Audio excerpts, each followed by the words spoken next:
Okay, our final presentation of the conference comes from NVIDIA, Severine, Habert. So, hello everyone. My name is Severine Habert. I'm a senior solution architect at NVIDIA.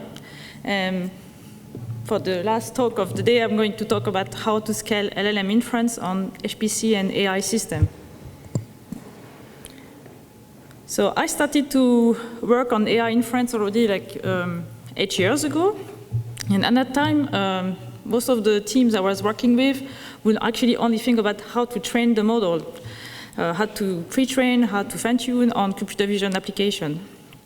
And everything which was inference was really thought after training the model, and really it was an afterthought. That was true for computer vision and the early days of LLM, where basically inference was a one-shot process.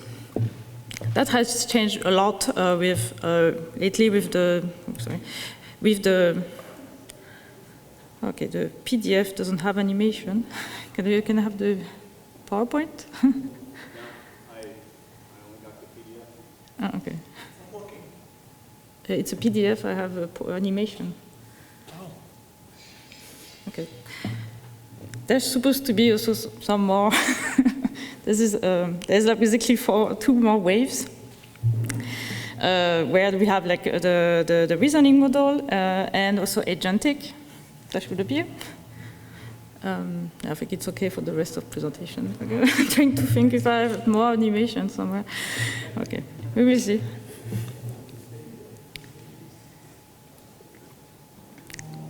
Okay, so we have then also lately agentic and reasoning models. So with reasoning and agentic models, there's not just one-shot inference, there's also multi-step inference, but there will be much more tokens being output. So the requirement for compute for inference are becoming much larger.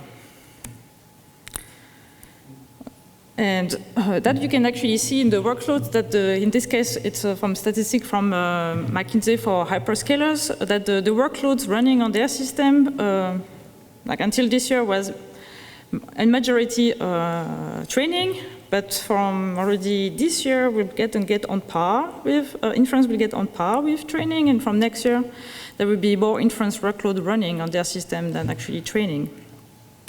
And so what about actually European supercomputing center? So in Europe, there's a big movement to have like AI factories and gigafactories. Oh, okay. I'm thinking maybe I don't have animation in the rest. But.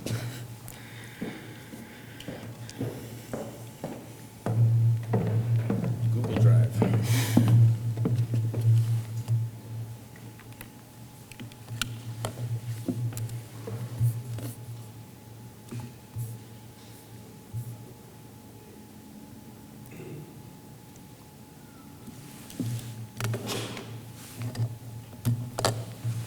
Let's try it.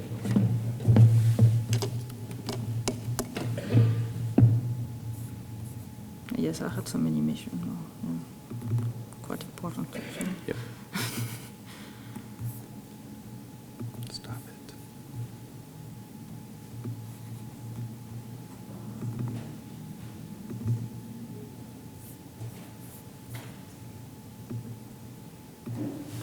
Let's try that. Okay, good. So sorry for. So that was the animation we were supposed to see. There is also more reasoning and planning. So so in Europe you have now AI factories and gigafactories that will come. And while the AI factories will still have as a main focus to do pre-training and fine-tuning, most of them will actually already have inference services. And even for the gigafactory, it's actually in their definition that they will be doing large-scale inference. So which kind of workloads can you actually find in this kind of for inference as a service? So you can have like scientific AI workloads. That can be, for example, weather models. That can be chatbot powered by LLM for students at university, researchers, such as they're not uploading their IP to ChatGPT and OpenAI. Or otherwise also industry-specific workloads. So they can be for when there's really data sensitive, like for healthcare.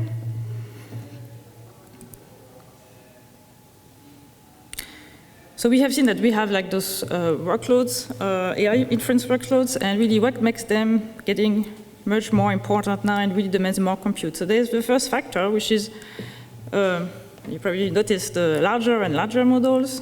As I already explained before, we have also much more output tokens, much more reasoning. Also, we have also much higher context, so how much data we are actually inputting. And as already mentioned, with agents, actually, there's multi-step inference. And when actually a user will give a run prompt, in the back you will have multiple model execution, as well as tool execution. So that will bring much more computation. And so in all of that, I actually how do you make sure that all the inference that will happen on your supercomputing center will actually be optimized?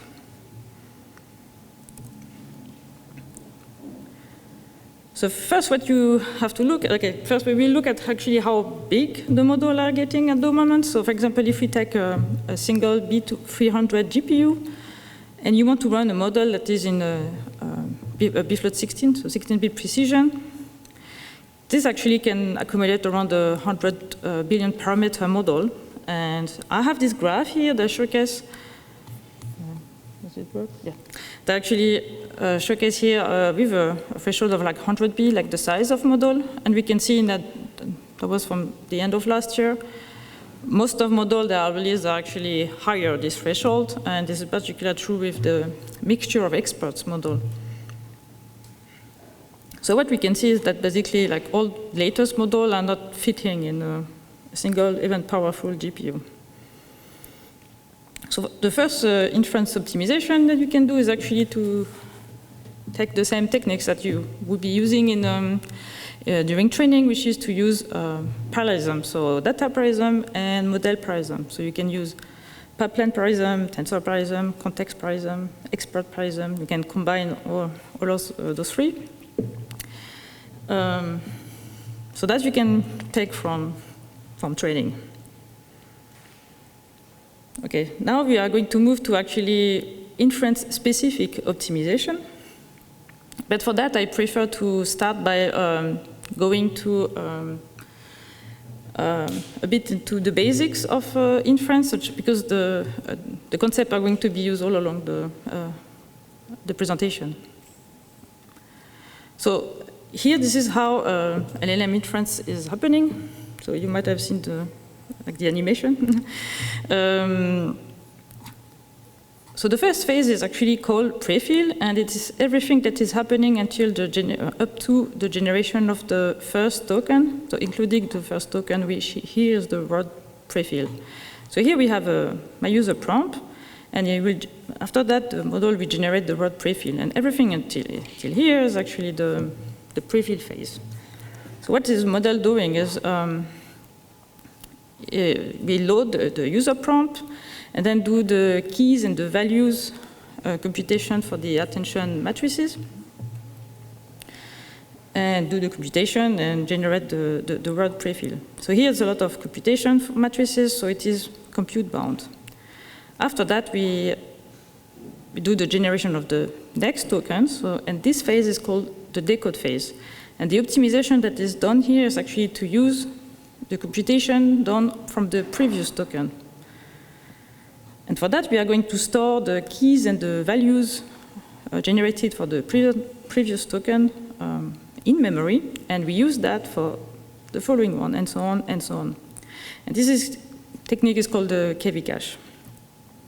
So here I have a more presentation for that. So as I just explained before, we have the prefill where we compute the keys and the values, and we get the result.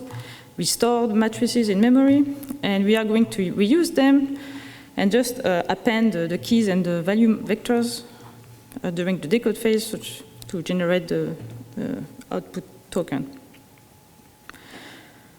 So while this phase is really compute bound, because it's just matrix computation, here it's actually about retrieving the matrices from memory, so this is memory bound. So we have two phases that have different needs, and as we will see later, like also different compute requirements. So we can look first at how large this KV cache can become. So here's actually the equation for it. So we have the so the size of the KV cache in bytes is actually 2 first, because there's 2 matrices, times the size of the precision, number of layers, the dimension of the embeddings, the sequence length, and the batch. And here for still a relatively small model, so Llama 2, 7 billion, in for FP16, with batch size of 1, and sequence length of 4096. We get a KV cache of 2 gigabytes. Actually, the model size in memory is actually 14 gigabytes. So here we have a KV cache that is already just for computing inference 2 gigabytes. These are roughly 15% of the memory that is generated at the runtime. And this is just for a batch size of 1. So if we will increase that, and given it's linear, we could find ourselves in the situation where when the KV cache is taking more space in memory than the model itself. And you could run out of memory on your GPU if you don't do any optimization specific on the KV cache.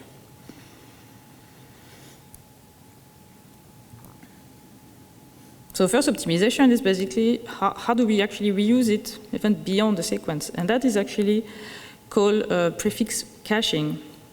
So first, what you can see is that within the sequence, we can already see that KV cache is sort of a short-term memory. So it's looking at the previous computation to within the sequence, such as you don't have to redo it within the sequence. But you can actually bring this concept even further and do that. Okay, if I have a prompt that is similar to what I have computed before, why can I just reuse the computation I have generated already for this prompt? So before I did another conversation. And this is actually what is prefix caching doing. It's reusing the KV cache generated for other prompts if we are in the similar scenario. And here are some examples of scenarios. So we have here, in terms of multi-turn conversation. So multi-turn conversation is when you are a chatbot, you are interacting, and every turn, the LLM will actually have the whole conversation in memory. But you already, at every turn, you already computed for what was the turn before, so you can reuse that and just have to compute for what is new. Another example is also in a system prompt. So a system prompt are like static instructions that the user doesn't see, but actually the model builder or the chatbot application builder will add, such as to guide the behavior of the chatbot. It could be, for example, here, speak French. And then the chatbot will speak French because this is your hidden instruction to do it. But that is hidden instructions are always there for all the users. So computation has been done once. You don't have to redo it every time. So we can reuse the KV cache again here. And maybe one that's becoming more and more important is in agents. So you have, like here, you have a prompt, that will be the first turn of conversation, and then some KV cache will have already be generated. The model will decide that I need to use a tool, and then the tool will give back there will be the action done on the tool with some text generated from that the model will have to deal with. But you already did the computation for before the tool, so you can reuse that plus add from the model how you should take the output of the tool. And so in the agents, you can reuse a lot of the previous computation from the pre-use of the tool. An example here is that, for example, I read that for Cloud Code, for example, you can reuse up to 95% of its computation.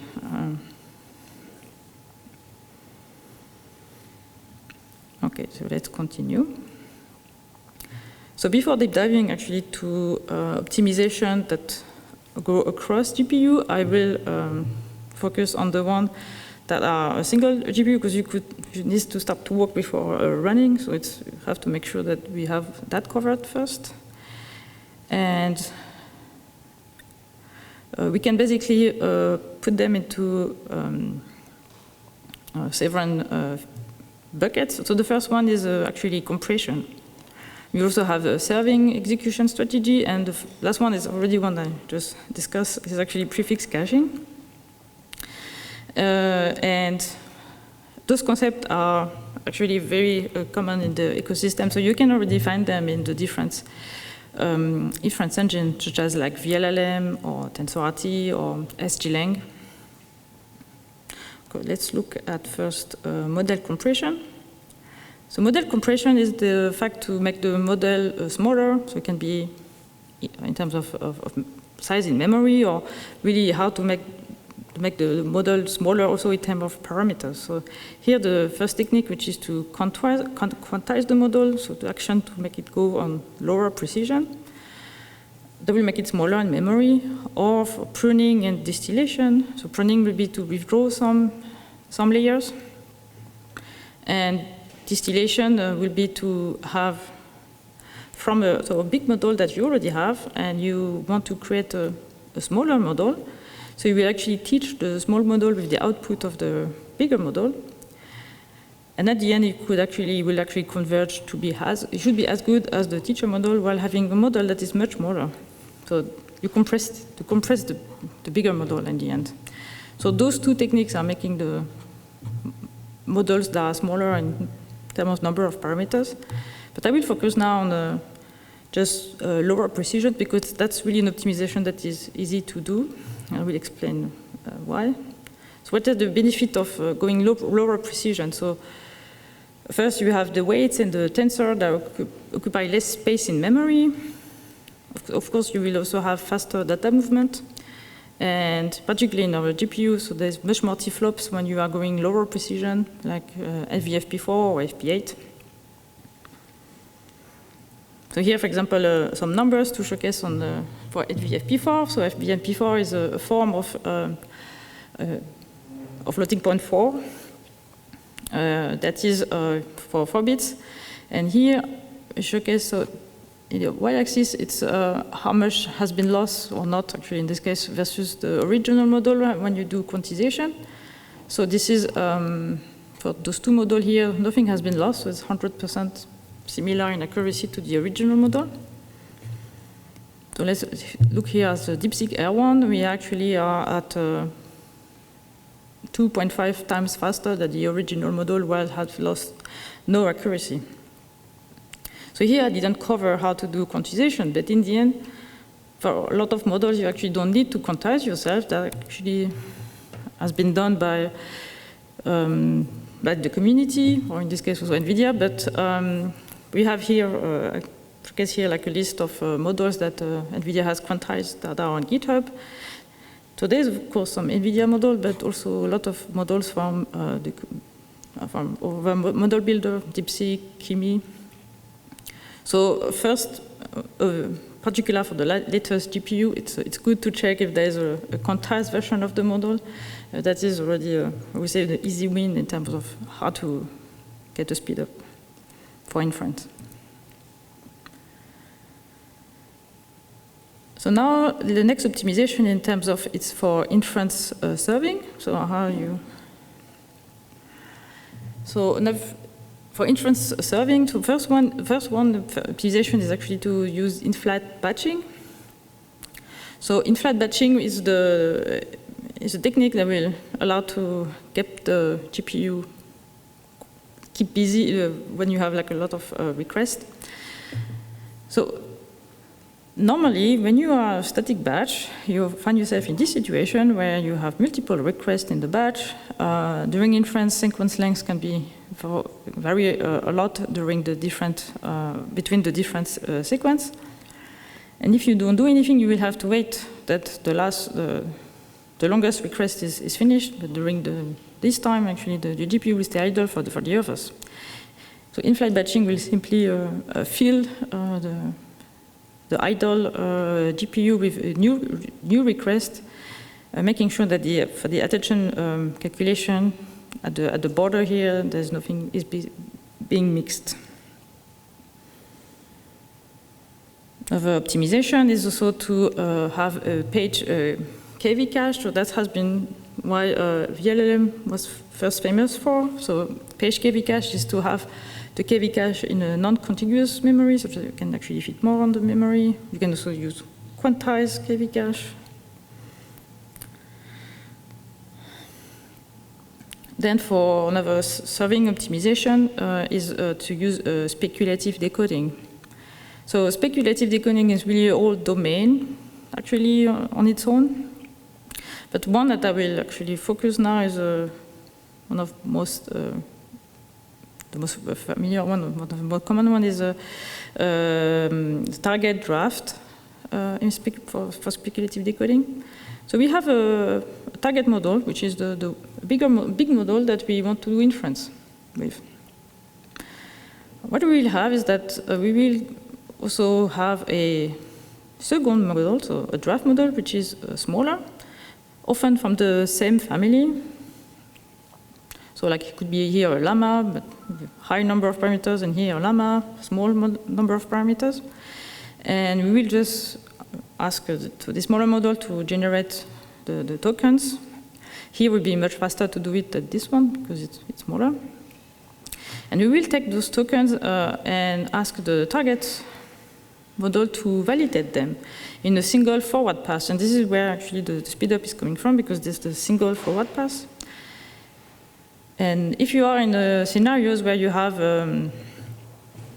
like quite structured output, you will expect a high acceptance rate. So the target model should say, oh yes, actually those are good tokens for me, and don't refuse them. And if you are in a higher acceptance rate, then you will have basically speed up of few tokens already your calculation in the single forward pass. A scenario where you have high acceptance rates is often things like coding, where there's some structured output.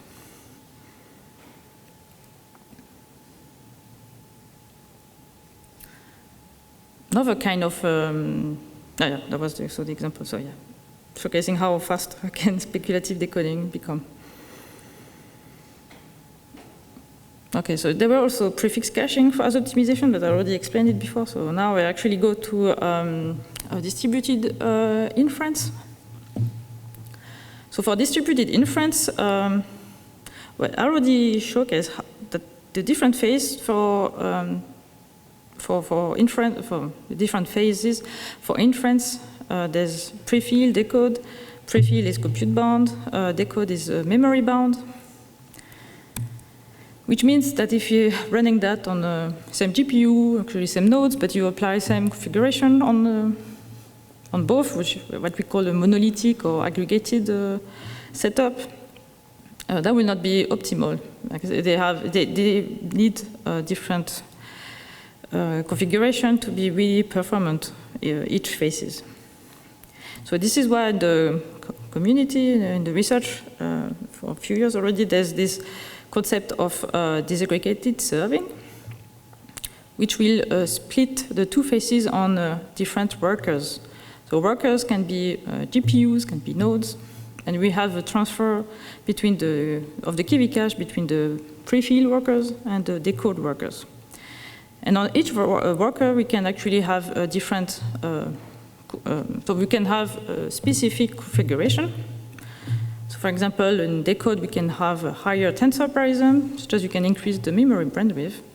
And you can even push the concept even further. You can also have even different hardware for each phases. So you can have, like, as the prefill is compute bound, you can have a GPU with more T-flops, something a bit more beefy. Then you have, for decode, because it's much more on the memory, the latency with the memory, you can have more a low latency hardware. So this is how the concept of disaggregated serving is going to. And I just mentioned, like, different phase calls for different parallelism. So for example, typically for prefill, you will prefer to have low tensor parism and higher data parism. And for decode, you will prefer to have, it's the opposite, high tensor parism and high expert parism in case you have a mixture of experts. So yeah, you can tune that separately, which means you will have the best of both worlds, and then you can expect higher throughput and better latency for your workload.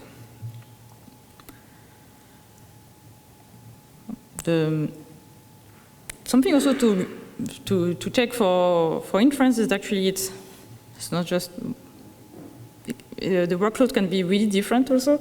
So in terms of prefill and decode, so there's, so depending if you, what you're doing, some can be like prefill heavy, some decode heavy, and actually most of them will be mixed of that. So what is a prefill heavy workload? So prefill heavy is you have to consider something where you have a lot of input tokens, but a short answer expected. So that can be feeding a full PDF to LLM and asking to generate one sentence out of that, so you have a lot of input tokens. So in this case, you would prefer to have a lot of, much more prefill worker versus a decode worker. So typically, we will expect like a 2-to-1 ratio or 3-to-1 ratio. The opposite, you have also workloads that are more decode heavy. So this is, for example, when you ask to generate a story, so a lot more output tokens, and then you will do the inverted term of ratio. But most of the time, you either have a balance, so you will know it's roughly same amount of input tokens versus output tokens, or just it will vary, like the workload. And typically, this is what you will expect when you serve inference. You will actually not know exactly what the user is going to ask. So it's better to have some resilient infrastructure. So this is where I want to actually showcase like a tool that NVIDIA has developed, which is called Dynamo, which is a system-level inference server for distributed and disaggregated inference. So, so it's actually an abstraction above the inference engine that I've showcased before, like VLLM, HLang, or TensorRT. It can do the orchestration at the level of KV cache management, KV cache routing, scheduling.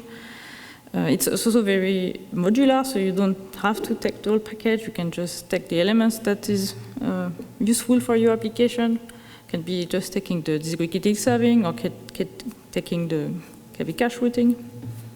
So let me describe in more detail what it is. So this is the architecture of the product. It's also the architecture of how you actually run it as a user. So here you are the user, you are sending a request to your LLM through the standard OpenAI API. And then your request will actually be sent to the router. So the router is a KV cache aware.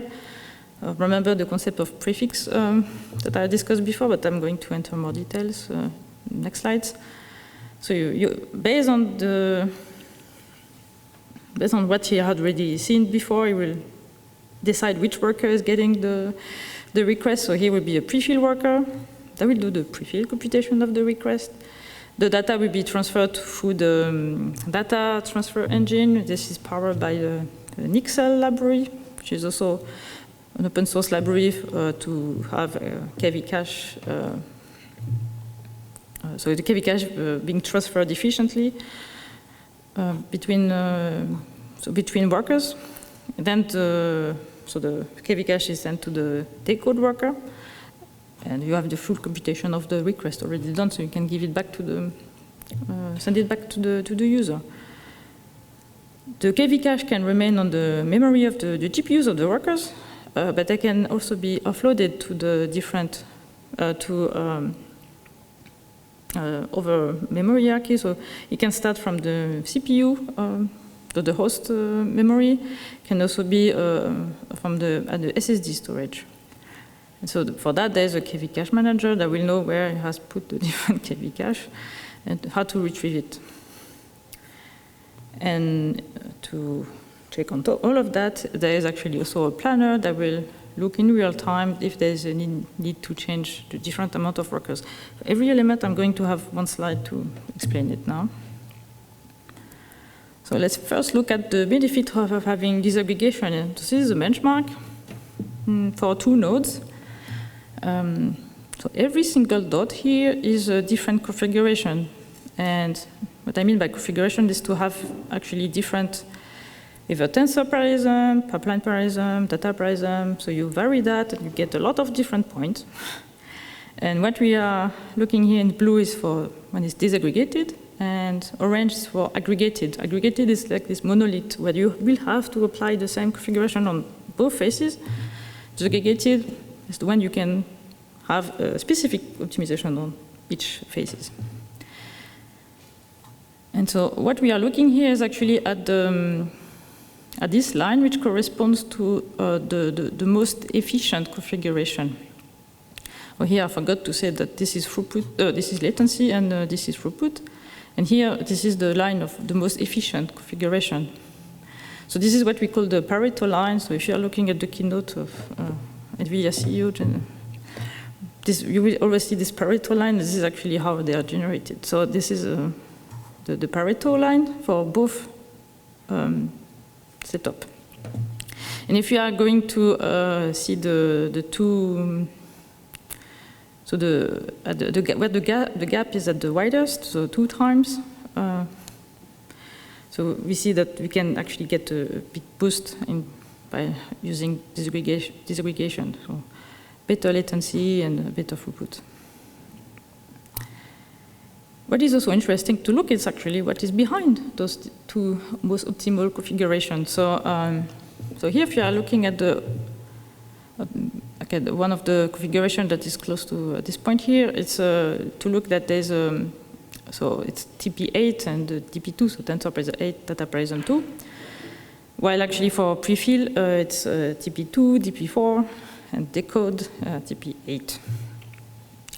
And if you remember one of the slides where I explained that each configuration can have different type of parallelism differently, I was saying actually for disaggregation, it's better to have like higher data parallelism, which is actually the case here, so it's higher for prefill, and for but actually low tensor parallelism, so that's actually what happened. And for decode, you will have like you prefer to have like higher tensor parallelism. And so here we can see that he really went to the strength of each phase, and while actually aggregated was just a mixture of both.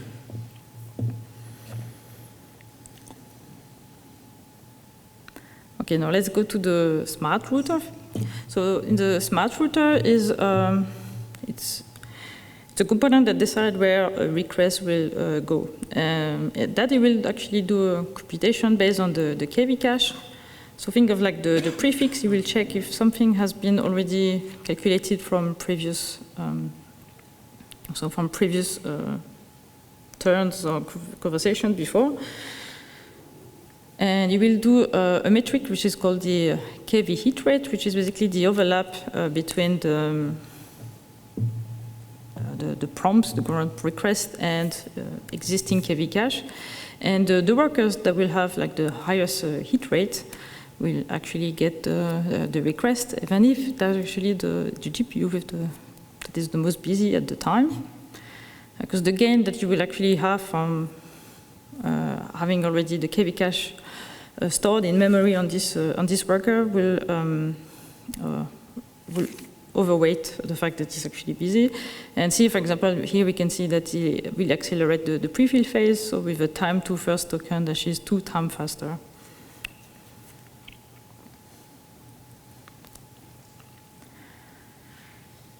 Like a component that is also the planner. So based on the different statistics that it will gather like from the whole system, is able to decide, okay, do I actually move from aggregated to segregated, or vice versa? Do we actually shift the GPU workers type between prefill and decode? We can make decision on the fly.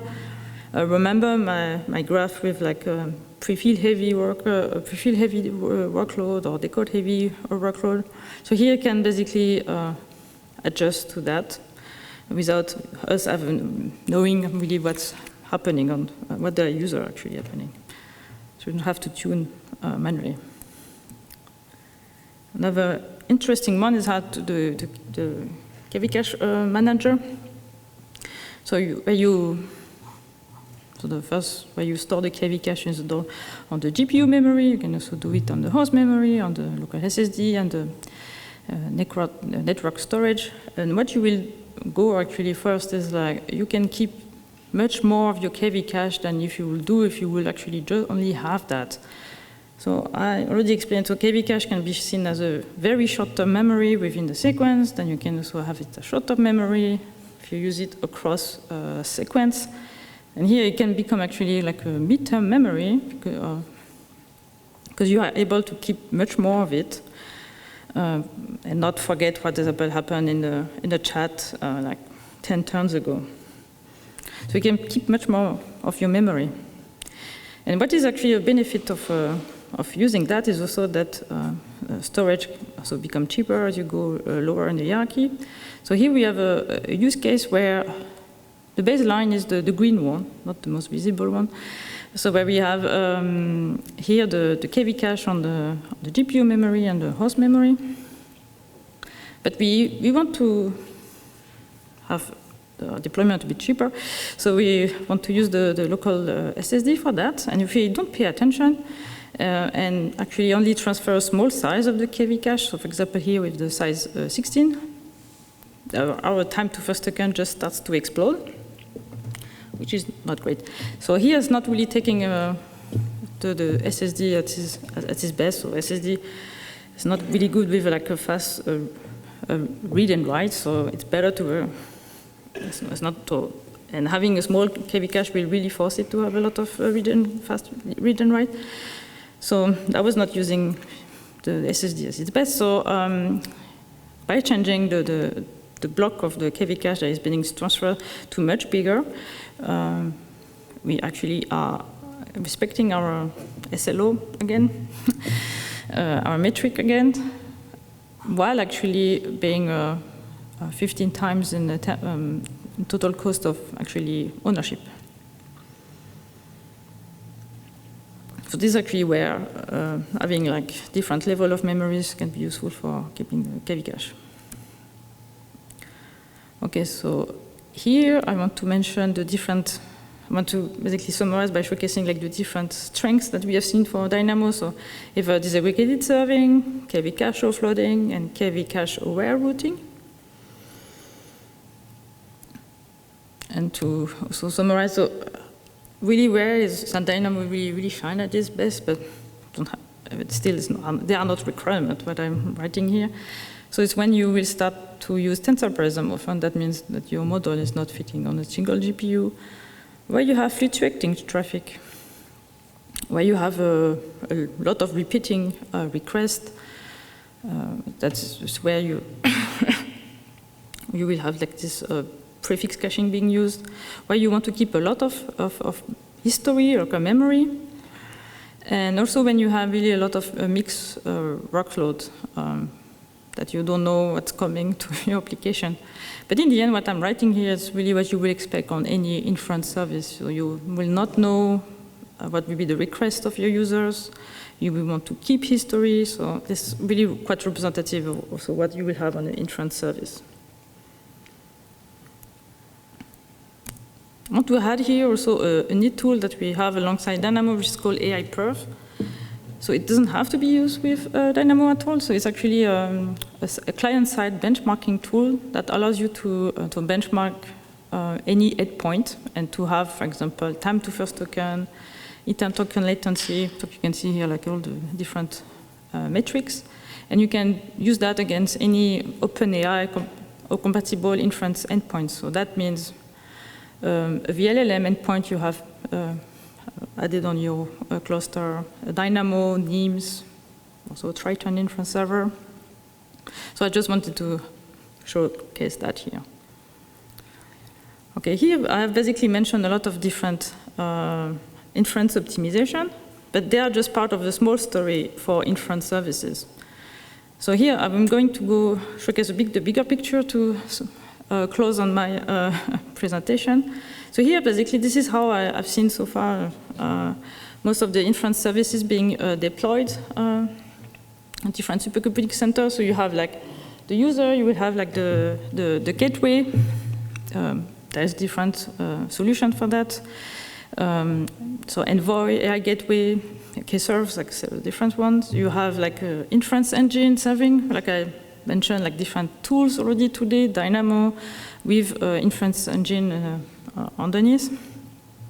And that you will run that on your infrastructure, which can either be Slurm or Kubernetes. So this is just to get the big picture. I'm going to do a bit of auto-promo now because GTC actually have created with colleagues a course of how to actually deploy this whole infrastructure on, so from gateway to Inference engine with Dynamo on Kubernetes. And this course will be, is actually already available to take as a DLI, which is Deep Learning Institute. So these courses that you can take. And yeah, with that, you can already learn how to deploy, to make a running your inference service with Dynamo on Kubernetes, and basically kickstart on your journey on how to deploy your inference service on the supercomputing center. So to finish now, this is my last slide. So yes, inference is really growing fast. In particular, the next months and years, with reasoning models, with agenting, we can really see the demand that will explode. And so your cluster will serve inference for sure. We have seen a lot of different optimization. The optimization are compounding, I showcase compression, request serving, different caching, and all the optimization that Dynamo allows to use. So I've showcased the software, and now I think it's just time to build the inference service. And yeah, so if you want to learn more, first there's the courses I just mentioned before, but also please reach out to me if you are thinking of creating inference services on your system. Okay, thank you very much. This is the end of my talk. You got it. First question. Oh, thank you. Thank you for the interesting presentation. So the disaggregated part, like I have a couple of questions about it. And Okay. So you split it into two parts. Mm-hmm. Okay, and I'm wondering if this is, I have like a couple of questions here. So the first part is this splitting. Can we split it in more than two parts? Or you believe that this is the only, let's say, the preparation and then the compute? Is this the only two parts that you can split it, or can we split it more? And what will happen if they are not balanced when they are running on the GPU? Are we expecting to have, let's say, a delay, and that will be coming like they will have an overhead between one part completed and the other is waiting? Yeah, this is, so for the first, maybe the second part of the question, this is where you will actually have different number of workers. And it's better to be dynamic in that sense, because if you see there's much more demand for the code, you better want to have more workers for it. Okay. And yeah, so here it's basically its first level of disaggregation. It's, yes, it will be pre-fill and decode. After you, and this is what we have announced at the last GTC, you can start to have like second level of disaggregation, where you even, within the code, can also start to have, for example, the attention being computed on the GPU, and you will see like the part of the MOE expert being done on the LPU, but like we start to go in the really deep. But you can really have very dedicated portion of the whole computation on dedicated hardware and workers and stuff. Yeah. And the last part is that the overhead from moving the caching.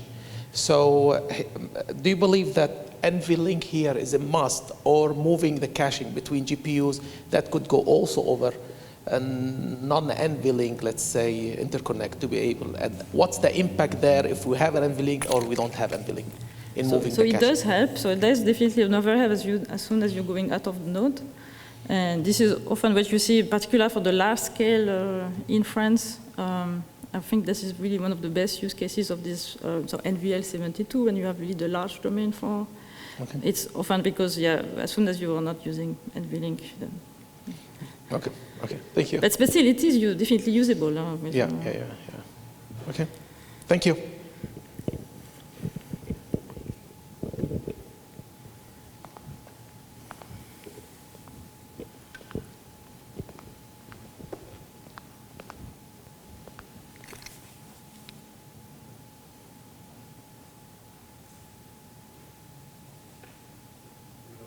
No, yeah.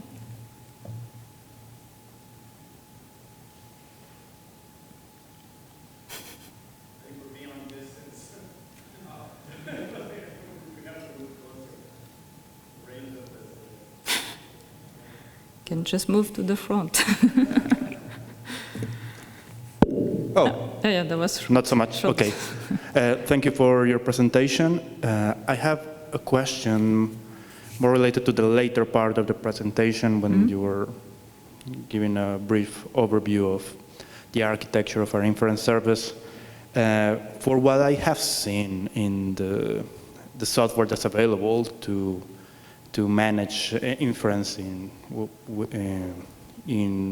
on-premise hardware, most of it focuses on deploying inference services over Kubernetes. There are some mentions of Slurm, yes, but usually when you see, well, the examples and most of the actual inference services that are running somewhere, they are running on Kubernetes.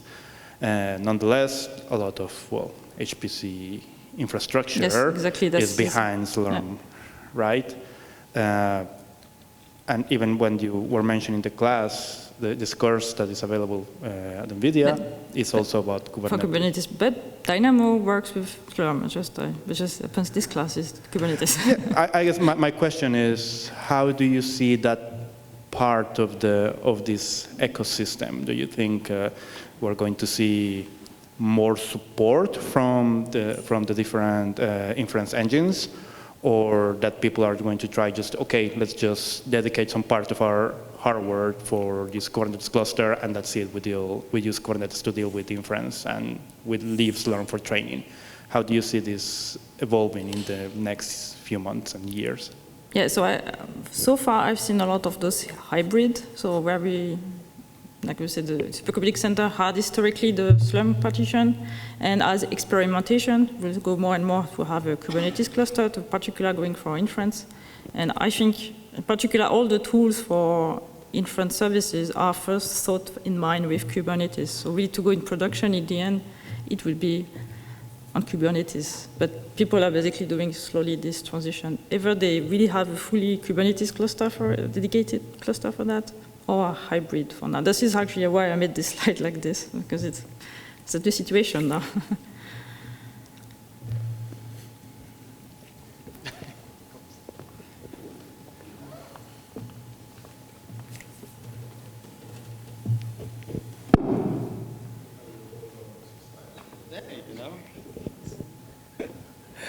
Thank you so much. Thank you so much for the presentation. I was thinking about the scenarios where you have a Kubernetes cluster with a set of computing resources available, probably limited, and you want to offer multiple models. Have you thought, I didn't see anything in the presentation so far, but maybe you have some thoughts about how to optimize for reduced capacity, which I would see also as an optimization of an inference service. Yes, so this is where you will often find more like at the gateway level. So you have like a router, model router. Yeah, there's different solutions that will already, but not at NVIDIA. So this is why it's like it's more based on the community. Like what are the different tools that allow to do intent-based routing, for example. No, wait. There's a blueprint from NVIDIA, which is called LLM router, that will look at the complexity of the request, and based on that, okay, if it's an easy request, to actually send it to a smaller model, and a much bigger, much harder request to send it to a bigger model. So there's some solution already in the ecosystem for that. This is actually what I put here as a gateway. So, that's, but yeah, of course, it's a type of optimization. Yeah, okay, so I see your point. NVIDIA takes care more of the brute force inference problem itself, and not so much the routing. That makes sense. Thank you.